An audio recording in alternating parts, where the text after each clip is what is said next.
Welcome to the latest episode of Ed Influence. I'm Nick Mackenzie from Brown Jacobson, and today I'm delighted to be joined by Dawn Haywood, CEO of Windsor Academy Trust.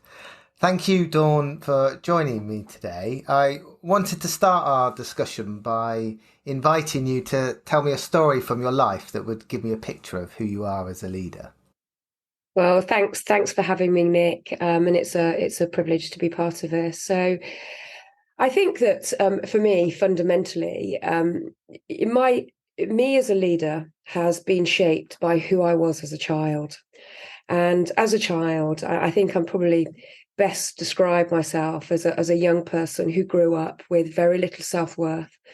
A child who grew up believing that someone like me could never really warrant having dreams and hopes and high aspirations. A child who I suppose now would be called disadvantaged, and all sorts of other things happening there.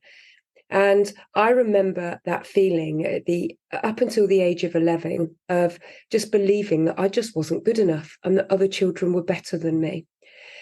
And I think that when I went to secondary school, I was in the bottom sets for everything. And then something magical happened to me when I was at secondary school. And I had a teacher who believed in me. And it happened to be my PE teacher. I discovered I could be good at something. And for me, that was sport. And I had a realization at the age of 11 that if I could be good at sport and I had someone who believed in me, well, why would they believe in me? Maybe I'm somebody worth believing in.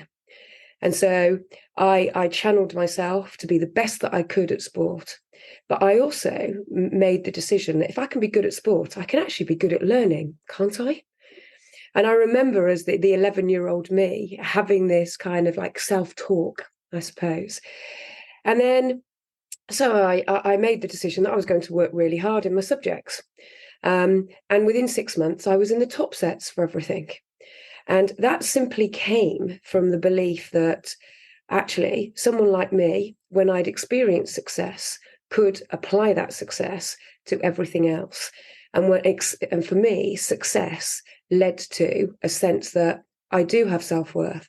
I am someone who is capable and deserves to have high hopes, dreams, and aspirations.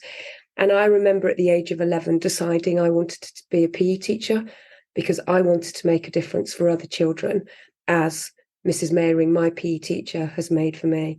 And that fundamentally has shaped not just who I am as a leader or an educator, but who I am as a person.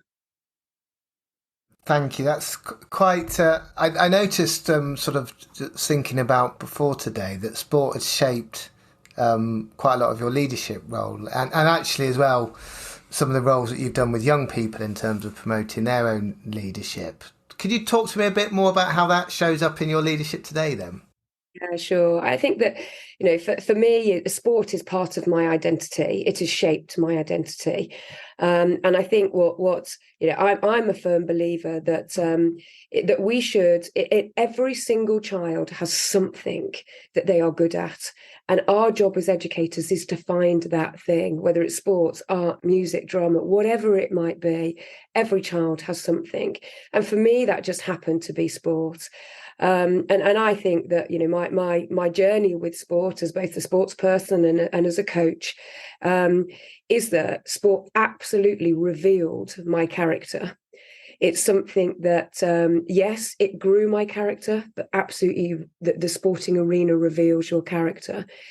And I think that it is today as a leader, yes, I draw upon the experiences I've had within education, but I probably fundamentally more draw my experiences within sport to help me to know what to do as a leader today. It's really interesting, that sort of revealing your character in terms of sport. There's that sense of no place to hide. Yeah, absolutely. I think that on in the field of sport, you just have to face so much. And I think that it makes you fundamentally, you just have to be brave. It reveals who you are. Some people will say, I'm a different person when I'm on the sporting field. And where does that come from? How can I be this person in my life, in my general day-to-day life, but actually this different character on the sporting field? And I think it just it makes you look at yourself, and it makes you dig deep.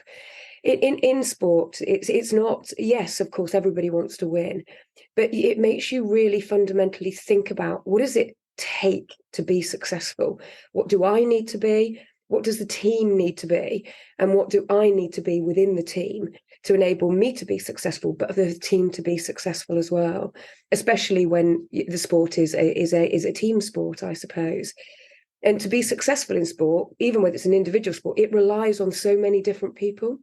And I think that's that's fundamentally shaped me as a leader in education, because what I do here at Windsor Academy Trust is absolutely not about me. It is about the team and what collectively we can do to unlock the academic and personal potential of the young people we serve. And that notion of collective efficacy. We are stronger because we are together. And I always use an OECD quote that I absolutely love, and it's in the Learning 2030 goals. And it's a quote that goes, "The light shines brightest when we shine together." And I talk to our staff about our job is to ensure our own light shines. Our job is to ensure the light in every single young person shines. And when we all shine, the light shines brightest when we shine together. Magical things happen because we do them together. And I think so much of that comes from sport. And could you share an example perhaps of the last term or the last year where you really feel that is sort of what you've achieved in your organisation is epitomised by that we're all shining together? Yeah, I think that, I think that one thing that I am deeply proud of is we've just had our staff survey and student survey results back. We do the Adurio survey for our staff and students, and indeed parents. And I think that I feel incredibly proud of the extent to which our children feel and our staff feel like they belong to the family. And that matters deeply to me. A sense of belonging is a basic human feeling that drives so much. And I think that people want to belong to something that's successful. People will want to leave something that isn't successful. So that sense of success drives belonging. And so for me, there is so much that is just very intentional within the culture of the Windsor Academy Trust family that is fundamentally around building a sense of belonging, fundamentally around ensuring that success comes because it's a collaborative endeavour as opposed to an individual endeavour. And individual success lead to team success, and team success leads to individual success. And I think that, it's for me, that children are successful when educators are successful. Educators are successful when children are successful. Communities are strong when schools are strong. We make a difference to the world and the planet and sustainability when we all act together. And I think that, there's research I was reading actually in Doug Lemov's book, Reconnect, around the fact that, USA is the most individual country in the world. We are the second most individual country in the world, as opposed to collective, this notion of collectivism. And I think there's a real danger there. And I think there's something about the power of the collective, the power of belonging, the power of knowing that you're part of something that's bigger than you, that leads to the success of all. Yeah, that's a theme I think that's come up with a few of the other guests I've had on this on podcast, Dawn, and particularly I suppose listening to one previous guest coming to mind. That's a lady called Catherine Baker, who wrote a book around Staying the Distance, I think it's called, where it was looking at learning the lessons that organisations can learn from sport. Not about perhaps what we're conventionally used to of that pinnacle of, reaching the right moment at the Olympics or the World Cup, but more about that sustainable performance. And I think belonging came up in her book in some of her findings. For you, what do you think the lessons can be about sustaining that high performance from sport? Yeah, that's a great question. So, yeah, I think that fundamentally to be successful over a long period of time is a very different mindset to quick wins. And I think that any coach in sport that's worth their salt will not just think about the short term, but they will think about the long term, which is really interesting in education and the way in which we plan within education and how things run. And I think that long-term view, that actually success may come at a point that goes beyond you, is really an interesting thought. It's that notion that our responsibility is to not just think about what we can do today or tomorrow, but what we're trying to create for the next 3 years, 5 years, 10 years, 30 years, and the legacy that we leave. And working for, as I did, I was seconded to London 2012 in the build up to the Olympic and Paralympic Games. And the role that I had was to establish the youth board at London 2012, and I absolutely loved it. And the reason why that was there is because that role was there is because what we wanted to do through the Games at London 2012 was to inspire a generation of young people through the power of sport to leave a legacy. And how often in education do we think about the legacy that we leave? We're focused so much on short-termism that actually, I think what sport does is that there's the win and the next win, but also there's a fundamental belief of the long-term success of the team. And I think that's something, there are many lessons, I think, as leaders we can learn from sport, and certainly leaders within education. Thank you, Dawn. And the perhaps in terms of, I'm conscious we've sort of talked a lot about sport, so perhaps switching tack slightly in terms of, although there may well be a link. I was curious in terms of, you clearly were influenced by your PE teacher as a young teenager, early adult. Are there other leaders that you sort of followed, either that you've worked very closely with, or perhaps you've seen from a distance? And why did you follow them, if there are? Yeah, so there's two, I mean, there's lots that come to mind. But I think there's probably 2 or 3 that have fundamentally made a really big difference to who I am as a leader, and who I kind of humbly watch, have tried really hard to learn from. I'm one of those people who I think was a real pain as I was growing as a young leader, because I wanted to know why they were so successful, why they were doing things that they were doing, and they were gracious enough to bring me along to things and to indulge me in my constant questioning, I suppose. Look, I think fundamentally for me, there is a fire that burns inside of me that wants to ensure that every child is successful. And so for me, I want to ensure that I learn everything I can, and I'm always endeavour to be a learner, because I think it's important to understand what it's like to be a learner in order to be a successful leader. So for me, I think it would be Baroness Sue Campbell, Dame Sue Campbell. I never know which bit comes first, the Baroness or the Dame, but she is both, who had the privilege of working alongside for 10 years throughout the specialist sports college movement, the school sport partnership movement, and indeed the build up to London 2012, the Olympic and Paralympic Games. And it was an utter privilege.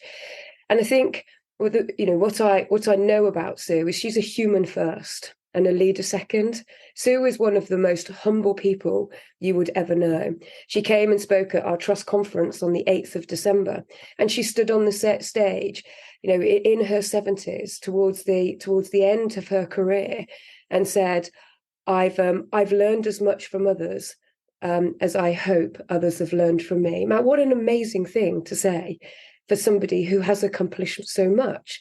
The fact that she knows that she's learned as much from others as others have learned from her. Sue is just an unbelievable human being. She took us as chair of UK sport from, I think it was 16th on the medal table in Atlanta, all the way through to 3rd on the medal table in London 2012, and then 2nd on the medal table at Rio 2016. Someone who is absolutely driven by excellence, but someone who is absolutely clear about the power of people to drive change, and someone who constantly questions, why are we doing what we're doing, and seeks to inspire purpose in everybody. Because it isn't just about winning games. It's not just about now, as she's in charge of, the director of women's football for the FA. What she's done with the Lionesses is not, why are you playing football? What is your purpose? Why are you doing this? So it's not just about winning the Euros or getting to the final of the World Cup. She's taken them further than that and has asked all of the Lionesses to really dig deep to their why. And for them, it's clear. You've seen that as they came off the back of the Euros and as they came back off the back of the World Cup. And that is to leave a legacy to inspire young boys and girls through the power of football. And that is fundamentally, I suppose, what I've learned from Sue, to strive for excellence, to always ensure that there's a really clear purpose and people understand why they are so important to that greater mission, that greater purpose, something that's bigger than them and will always be bigger than them, but someone who is incredibly humble. And I think that's just inspiring. Another would be Leora Cruddas. I think she's just unbelievable. She's doing an amazing job as the CEO of the Confederation of School Trusts. Again, very many similar qualities. Someone who is relentless in their desire to make a difference. Someone who always does the right thing for the right reasons, even when that's tough sometimes. And it means saying no and standing up to people sometimes, but is driven by doing the right thing for the right reasons. And another one would be Sir David Carter. Again, very many similar characteristics to Sue and to Leora. Just a wonderful human being, as well as somebody who's left a deep and long-lasting legacy. So, taking that bigger impact and that purpose, I'm really conscious through what you said about the work you did as part of the London 2012. But some of the other work that I know you've been doing locally with your trust about having impact outside the school gates and working with others and collaborating with others. And I imagine there's been some really great moments there and some really tough moments, because it's sort of to working, I don't know, with the NHS trusts, working with government, no doubt, and others around London 2012. What reflections of all those experiences have you got of what works well, where you're bringing together other organisations? You talked about, perhaps I heard, into the more network world in terms of having to work together perhaps a bit more closely to solve some of the challenges that, you know, we're facing in the times that we live. What have you learned from bringing together different organisations and people that maybe from different sectors with different purposes and different motivations? Yeah, almost holy grail, this, isn't it? I think, fundamentally, education and schools don't exist in isolation to everything else. We live in an interdependent world. Schools are interdependent on the other services that are out there, whether that's health services, whether that's the whole range of services that are there, and the other public sectors. And I think that I am deeply passionate about the civic work that we do as a family of schools. I'm also deeply passionate about the work we do around sustainability, and I'm really proud that we won the Environmental Trust of the Year award. That matters deeply to me. And I think that's for that very simple reason, that that we're interconnected, we are interdependent, that children don't just exist in schools, they exist in their communities. It matters to children that we leave the world they're going to inherit as adults. When I spend time in schools and listen to children, I have focus groups with children every single week, and I ask them 3 questions. What do you want me to hear? What do you want to ask me? And what advice would you give me? Every single time they talk about sustainability and the world they're going to be inheriting as they grow up. And I think that for me, that we can't just put our head in the sand and just focus on our piece of the pie, which is education. If we are truly going to ask ourselves the bigger question, which is, what does it take to enable young people to thrive, not just today, but in the future? We have to think civically and we have to think systemically. We have to think about our role in the communities, the other public sectors and civic partners and anchor institutions we need to work with. But we also need to think about the impact we are having on the world that children that children will inherit. I also think that there is another dimension to that, and that is the systemic role we play. And that is, I think, no longer can head teachers or trust chief executives pull up the drawbridge and just focus on their own school or their own trust. We have a moral duty to ensure that all children thrive, whether they're in our schools, whether they're in other schools, whether they're in other trusts, or wherever they may be. That actually, if we really want children to make a difference, it shouldn't matter where they are or where they go to school. That we need to ensure we're connected with our community, that we do things that lead to environmental sustainability, but we help schools and trusts that happen to be elsewhere to be successful as well. Because there we go. When one's successful, we're all successful. And when one struggles, as Sir David Carter would say, the wagons should come around and we should help each other. So fascinating. I particularly liked in terms of the focus groups with the children that you were saying there. I might circle back to that to use the wagon analogy in a moment, but could you give an example or two, perhaps, of some of the things that you've been doing then, and sort of with other partners in the communities you serve to deliver on what you think that we need to be doing?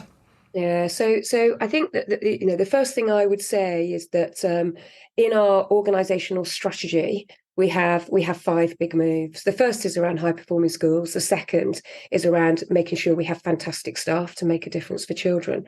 But the other 3 are exactly this that you're talking about, Nick. The third is around our civic work. The fourth is around sustainability, and the fifth is around our system contribution. And so we are deeply intentional rather than accidental about this. So if we take the civic work, our big move 3, we work very closely with a number of NHS trusts. Our schools we have 15 schools across 5 different local authorities, predominantly in the priority education investment areas and education investment areas, some of those most deprived, disadvantaged communities across the West Midlands. And we know that if we really want our children to be successful, we have to work carefully and closely with other civic actors like the NHS. And there's some fantastic things we're doing with 5 different NHS trusts around. Firstly, I meet with the CEO of particularly one NHS trust, but across all of them. And we share what it's like to be a leader of the public sector. And we learn things from each other. We ask each other questions around how we're doing things in these different sectors. Secondly, we are fundamentally asking ourselves together across school trusts and NHS trusts, what does it take to prevent young people falling into poor physical and mental health patterns of behaviour, and how can we prevent those things happening for young people? What are the actions that we can take, particularly, and we're undertaking specific projects around vaping, sexual health, undertaking some projects around asthma and how asthma is managed within children and preventing asthma.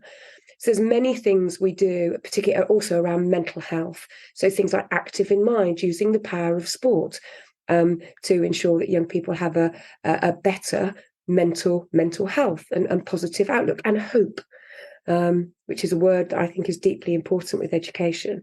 The third area we're doing with NHS is around community services on education and school sites. And the fourth is around how we help develop the NHS workforce of the future, how we inspire our young people to think about and believe that they can go into one of the 300 roles in the NHS and make a difference for other people. So that's just one civic partner. We work with universities, we work with police, we work with other schools, we work with sporting institutions, arts and cultural institutions, many organisations. And that's simply, firstly, understanding the communities we serve, understanding what the needs of our communities are, and really ensuring that we listen carefully and take action to ensure that we're making a difference, not just for our children, but equally a difference for the communities that we serve too. Either from those programmes and some of the activities you've been doing, or your discussions in terms of focus groups with children, I'm curious, What have you learned and reflected of that you've seen difference by doing those activities? I imagine there's many things, but I don't know whether there's something that would come to mind in terms of a reflection you take away from learning that you've seen in terms of all the impact. Yeah, and I think it's fascinating, fascinating to look at it that way. Look, I think it's a tough world that children are growing up in at the moment, and I think that when you put it all together and the things that learn from other civic organisations, the things you learn from children, it's fundamentally this: it's the power of listening, but it's the power of listening without an agenda. As leaders, so often we like to project. And I think that in the moments of quiet, the moments of genuinely listen and trying to listen, you become much wiser. Because I'm a firm believer that as adults, we have something to learn from children. I also believe that when we listen to the other public sectors, we have something to learn from them. And it's only through genuinely understanding that we can, and listening and being humble enough to know, maybe we haven't got it quite right. Maybe we need to think differently. That you can start to ask some of those big questions around, so what is it like to be a child growing up today? What is it that children genuinely need to thrive and flourish today and into the future? How can we work with other public sector institutions, anchor institutions, to make a difference for our children and the communities that we serve? So it's only genuinely through listening and understanding the perspective of others that we can make a real difference.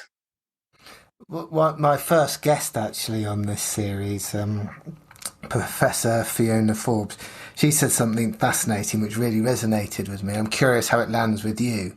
She said, look for the gaps. Sometimes there's more in the gaps than there is in the words used. Yeah, I couldn't agree more. I couldn't agree more. Yeah, absolutely. And I think sometimes it's there are, when you're listening to people, there are pauses that are really uncomfortable, and you have to learn to hold the pause, because if you hold the pause, that's when the magical things come. We're sometimes uncomfortable without getting an instant response, and actually by creating the gaps, which we don't like doing in education. We like to think we've got all the solutions. It's only when we create the gaps that we can fundamentally ask the big questions, and then together we can find the solutions.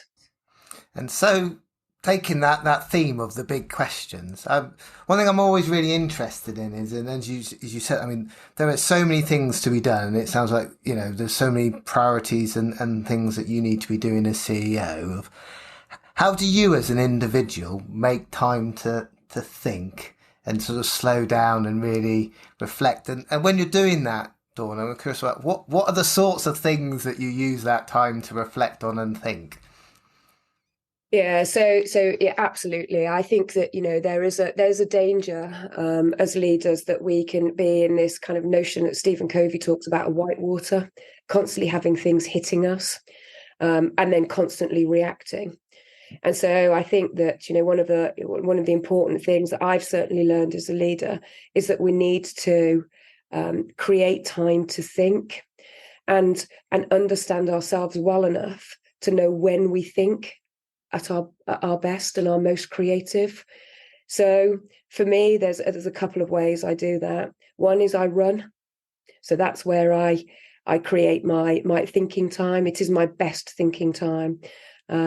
And I know I get a bit grumpy if I don't have my regular runs, because I think it's both good for me, but it enables me to think, to process things and think a little bit differently. And the other is by creating time to listen. So I've said about the focus groups I do with children. In fact, I've just come from doing that this morning. I'll also ensure that I undertake focus groups with parents and focus groups with staff. And those are some of my best, the best gaps I can create for myself to think. because by listening, you get other people's perspectives. So those are two intentional strategies that I use. Yeah, I was really taken by the focus groups with the children, and I was going to ask you what strategies do you use with staff. I'm not surprised to hear that you use something similar, because I imagine in terms of it's one of those challenges with the, 15 different schools. I'm not sure exactly how many staff you've got, but having that connection and understanding what their experiences and what they're seeing and feeling, I imagine is a real challenge, but also a great deal of insight for you as the leader of Windsor Academy Trust. Yeah, absolutely. I think it's just fundamental to being a leader. So I intentionally ensure I spend a day a week in schools. And when I'm in schools, I will always ensure I'm on school gates. I will always ensure, because I get a chance to meet parents then, I get a chance to have some informal conversation with the children as they come into school, and equally staff.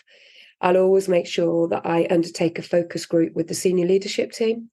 I have time with the head teacher, and focus groups with children, staff, and parents.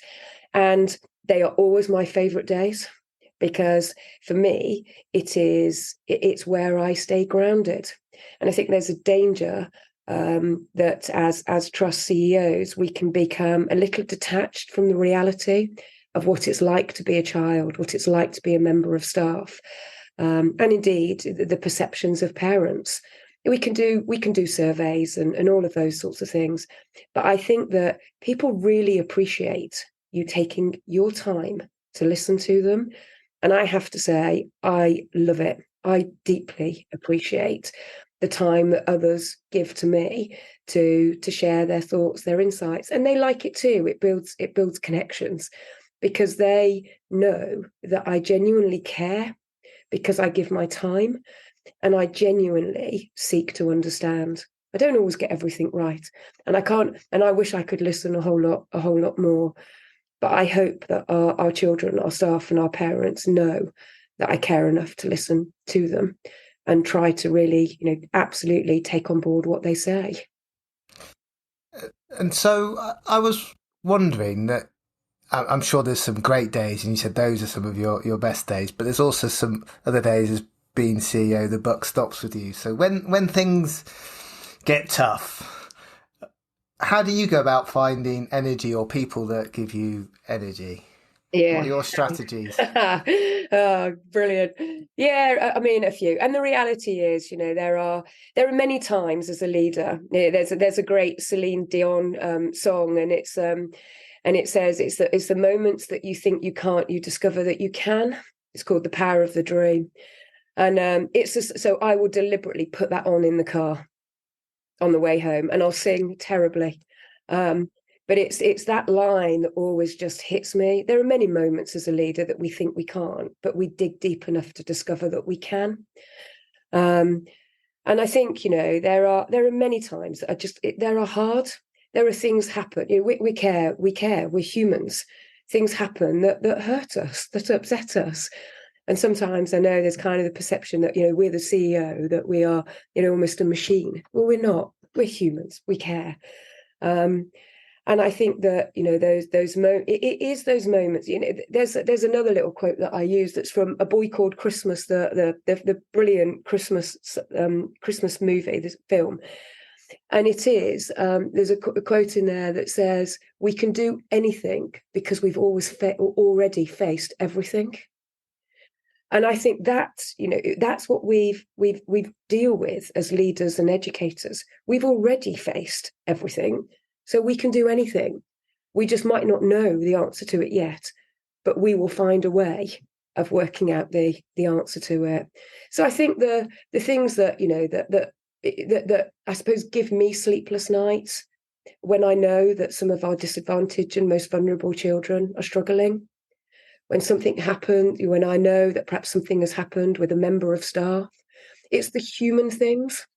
It's the human things that always worry me and bother me the most. But I also am an eternal optimist. And I always believe that we are deeply empowered within this education system, and that anything is possible.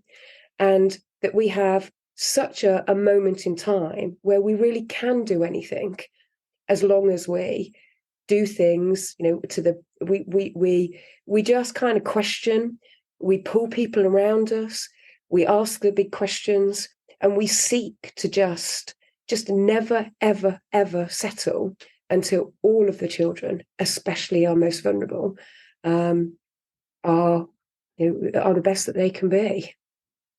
And it's a job we'll never, Nick, it's maybe that's a bit of a utopia. We'll never get there, but if we, there's again another little quote that if you shoot for the moon, you land amongst the stars. And I know that doesn't work because the stars are further away than the moon, but the sentiment is there. If we strive for perfection, we'll probably stumble across excellence. Yes, and I think sometimes just getting on and doing things, because the other of the perfection's the enemy of the good as well. It's just sometimes it's better to do something than nothing sometimes, isn't it? Yeah. Than sort of navel gaze. Yeah, and absolutely. And I'll say to our team here, look, do less, but do it well. And I'm a deep believer in you can't do a million things really well. Let's be clear about what our priorities are, and let's do them really, really well. Let's knock this out the park. And let's not worry if we get it wrong, because we'll learn from it and we'll get it better next time. And you've got to have a culture, I think, in your organisation where, again, I'll say to staff, I'd rather you seek forgiveness than ask for permission. Sometimes we just need to make things happen, and just get things done. And it's through doing that we'll learn. We'll learn as we're going. That James Nottingham always talks about the learning pit. You've got to be comfortable with being uncomfortable. You've got to be comfortable in not knowing the answers to things, but having the resilience to know you'll find a way. And sometimes acting before you've got all the information. Mm. Unfortunately, we're coming towards the time. There's lots of questions that sort of spring into my mind. I thought one I was really interested in, making sure I made time to ask you, was I'm conscious in terms of you've been in your role, I think, for about 2 years, and I think you were in senior leadership before, and sort of as the deputy CEO, and then you've moved into the CEO. What I think it's far enough away now that you can sort of share some reflections on that transition. I'm really interested as to what you learned through that time. Yeah, no, I mean, it doesn't feel like 2 years. It feels like a million years. I think that, so firstly, people need to feel like they belong, and they need a sense of hope. I think those two things are absolutely fundamental for a leader, to instill and to inspire a sense of belonging and a sense of hope, a belief that we can do anything if we do it together. And that's where the hope and belonging come together for me. I think it's being comfortable with the fact that you won't always get everything right as a leader, but also being humble enough to know that you're doing the best that you can do. And sometimes that's just okay to allow yourself just to be who you are. I think, I've definitely kind of learned the power of as a CEO, the power of the network, the system, the collective, that we're not CEOs on our own. And there are lots that have helped me along the way. And it's okay to reach out to people sometimes, but equally knowing that you'll be there for others when they need you too. And I think, the biggest thing I've learned is just to be humble. So, very nearly last question. And you gave me the inspiration for my last question earlier in this discussion. But I just wanted to get a sense in terms of, I'm conscious as there's only so much you can say because this could be broadcast publicly. But just thinking, what's on your mind this week? What are the sorts of things that you're grappling with as a leader this week, to the extent that you can share it publicly, Dawn? Yeah, wow. Yeah, great. So oh boy, where are we? We're Thursday. So the sorts of things that have been particularly on my mind this week are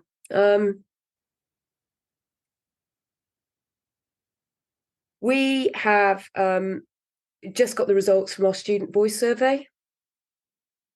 And I think that I'm really proud of the results from that survey, but I'm never satisfied. And I think I will always look at the things that I can't live with in the results from those student survey.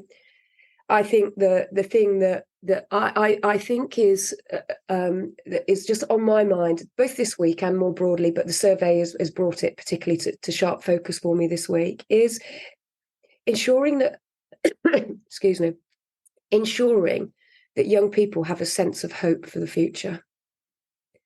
That is sharply on my mind. And how do we do that? How do we create that for young people? So that's I suppose one of the bigger ones, and we see that manifested in so many different ways. Whether it's children who choose not to attend school, some of the behaviours they exhibit, and on all of those sorts of things. So that's I suppose a big question. And then you get on to some of the more practical day-to-day things.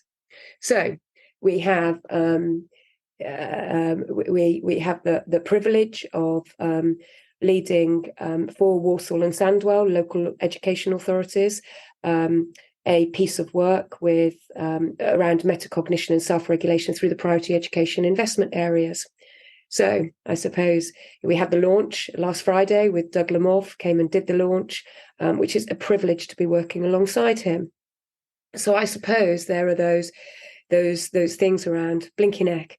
So not only is it 15 schools within our families, but the work we are now doing across 40 schools in two local education authorities, and just making sure that are playing a system role, but I don't take my eye off the ball here in Windsor Academy Trust. So that's another, I suppose, thing that's on my mind at the moment. There are many, Nick. There are lots of them, from the big to the perhaps more mundane. So other things like, perhaps there is, I really want to make sure that this particular person feels like they really belong and I get the best out of them. What strategies can I use to make sure I do? So there's some of those sorts of things as well. Really interesting that an intentional approach to the things of where you choose your time has come across to me really strongly in this discussion. But I'm afraid that I think our time is up. So I've got one last question for you, and it was, I think it was your question about who inspired you about Dame Sue Campbell. Because I remember seeing her speak at a conference and being blown away by her in terms of some of the things she was saying. And she asked the question which I'd like to ask you. And I'm not trying to encourage you to retire anytime soon, Dawn, but the question was, what is the legacy that you'd like to leave behind as a leader? Wow. It feels like such a big question. I feel like I should give a big answer. I think it's simply this, and that is the legacy that I hope I leave is that I've made a difference to young people's lives. And I absolutely know that it is the empowerment and the coaching and the time we spend building others and growing others and helping others to be the best that they can be, that ensures that legacy won't be just our legacy now, but will just go on and on and on, because you help them to be the best that they can be. They in turn become great coaches of others and make a difference for others. And that way we can always make a difference for young people now and into the future. Dawn, thank you for joining me today, being so candid and being such a good sport, if I may, in terms of taking on with some questions that you didn't know were coming at all, that were, fairly weighty questions, I know.